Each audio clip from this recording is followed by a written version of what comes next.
Hello everyone, আমি Rompika. Welcome to my new video. আমি আজকে যাচ্ছি কোচবিহারের রাজবাড়ি। তো চলো দেখা যাক কেমন হয়, কীভাবে যাই, সবটা দেখাচ্ছি। ওই যে দেখতে পাচ্ছ রাজবাড়ির চূড়োটা দেখা যাচ্ছে। এখন আমরা যাব ভেতরে। প্রথমেই টিকিট কেটে নিতে হবে। ইন্ডিয়ানদের জন্য 20 টাকা টিকিট আর বিদেশিদের জন্য 150 টাকা টিকিট। তো আমরা টিকিট কেটে নিয়েছি, এবার যাচ্ছি ভেতরে। এই যে আমার সাথে আছে কে, দাদা, মাসি। দাদা একটা হাই করো। রাজবাড়ির চারিধারে শুধু সবুজ আর সবুজ, সুন্দর মাঠে বিস্তীর্ণ ঘেরা, আর মাঝখান দিয়ে সোজা পথ চলে যায় সিংহদুয়ার বরাবর রাজবাড়ির সামনে। ফাঁকাই আছে, বেশি একটা ভিড় নেই। এই দেখো পিছনে পুরো রাজবাড়িটা। আমি অনেক বছর আগে এসেছিলাম ছোটোবেলায়, তখন ফোন ছিল না, কোনো ফটো ছিল না, আর একটু বোধহয় ঢোকার সিস্টেমটা অন্যরকম ছিল। যাই হোক, আজকে একটু ফাঁকাও আছে তো আমার ব্লগ করতে সুবিধা হচ্ছে, না হলে আমি লোকের সামনে একটু খুব কনফিউজ হয়ে যাই, বলতে পারি না ঠিকঠাক করে। 1887 সালের ইংল্যান্ডের বাকিংহাম প্যালেসের আদলে এই রাজবাড়িটি তৈরি করা হয়। রাজবাড়িটির আগের নাম ছিল ভিক্টর জুবিলি প্যালেস। পরবর্তীতে লোকমুখে এটির নাম হয় কোচবিহার রাজবাড়ি। এই রাজবাড়িতে আসলেই দেখতে পাবেন এই সবুজ মাঠের ওপর হাজার হাজার বক উড়ে বেড়ায়, আর রাজবাড়ির দেওয়ালে দেওয়ালে ভর্তি ভর্তি টিয়া পাখির ডাক শুনতে পাবেন। নেই রাজা, নেই রাজত্ব, নেই রাজসভা, তবুও রাজার প্রত্যেকটি চিহ্ন, তার কৃতিত্ব রয়ে গেছে এই রাজবাড়ির মধ্যে। প্রায় আজ থেকে 136 বছর আগে রাজা নৃপেন্দ্র নারায়ণ এই রাজবাড়িটি তৈরি করেন। প্রথম অবস্থায় এই রাজবাড়িটি ছিল 3 তলা।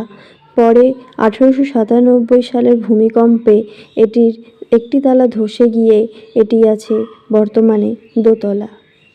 ভিক্টর জুবিলি প্যালেস বর্তমানে ইন্ডিয়ান আর্কিওলজিক্যাল সার্ভের আন্ডারে রয়েছে। এই রাজবাড়িটির আয়তন প্রায় 4768। এটি উত্তর দক্ষিণে 120 মিটার এবং পূর্ব পশ্চিমে 90 মিটার বিস্তৃত।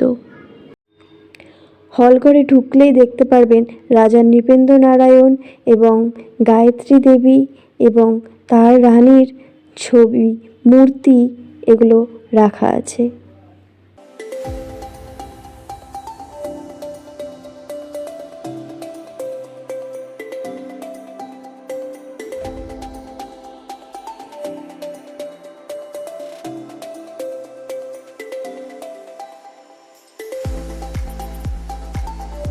রাজবাড়িতে ঢুকেই প্রথমে দেখতে পারবেন বিশাল আকার গম্বুজের নিচে একটি রাজকীয় চিহ্ন আঁকানো, যার অর্থ হলো সত্যের জয় হোক।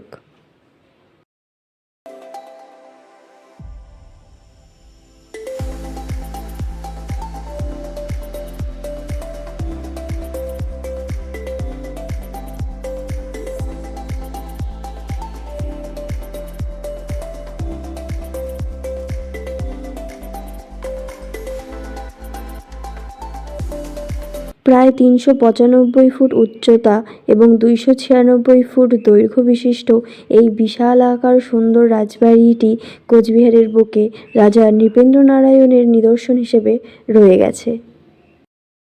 রাজবাড়ির চারিদিকে দেওয়ালে নানান যুদ্ধ, নানান রকম ঐতিহাসিক ছবি এগুলো দেখতে পাবেন, আর রাজার ব্যবহৃত জিনিসপত্রও দেখতে পাবেন। রাজারা আগে শিকার করতে খুবই ভালোবাসতেন, আর বিদেশ থেকেও অনেক ইংরেজরা এসে এখান থেকে রাজাদের সঙ্গে যেত শিকার করতে। প্রথমে রাজবাড়ির হলঘরে ঢুকেই দেখতে পাবেন ডান দিকে একটি বিশাল আকার হাতির মাথা রাখা আছে। কোনো রাজাই এটা শিকার করে এনেছিলেন। সেই মাথাটা আজও রয়ে গেছে। তবে হ্যাঁ, একটু একটু ক্ষয় হয়েছে, তবে সেটি সুরক্ষিত রাখা আছে এখনও। আর এই মূর্তির পাশ দিয়ে উঠে যাচ্ছে সিঁড়ি, যেটা দিয়ে আমরা চলে যাব দোতলায়। এই কাঠের সিঁড়ি বর্তমানে একটু দুর্বল হয়ে এসেছে, তাই এখানে একসঙ্গে বেশি লোক অ্যালাউ করে না। দোতলায় নানান ঘরে আলাদা আলাদা করে রাজাদের জিনিসগুলো সুরক্ষিতভাবে রাখা আছে। নিচের তলায় দেখতে পাবেন একটি বিলিয়ার্ড বোর্ড, যেখানে হয়তো একসময় রাজারাই খেলতেন। তার পাশেই দেখতে পাবেন বিশাল আকার রাজার আয়না, আর তার দুপাশে রাজাদের বসার জন্য দুটি চেয়ার, আর ওয়ালে নানান রকম রাজা রানীর ছবি রাখা আছে। এটি প্রায় 51,000 বর্গফিট এলাকা জুড়ে বিস্তৃত এই বিশাল আকার ভীষণ সুন্দর রাজবাড়িটি। এবার চলুন দেখে নিই কয়েকটি রাজবাড়ির বাইরের সিনেম্যাটিক শট।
ভিডিওটি ভালো লেগে থাকলে অবশ্যই চ্যানেলটাকে সাবস্ক্রাইব করে সাথে থাকবেন।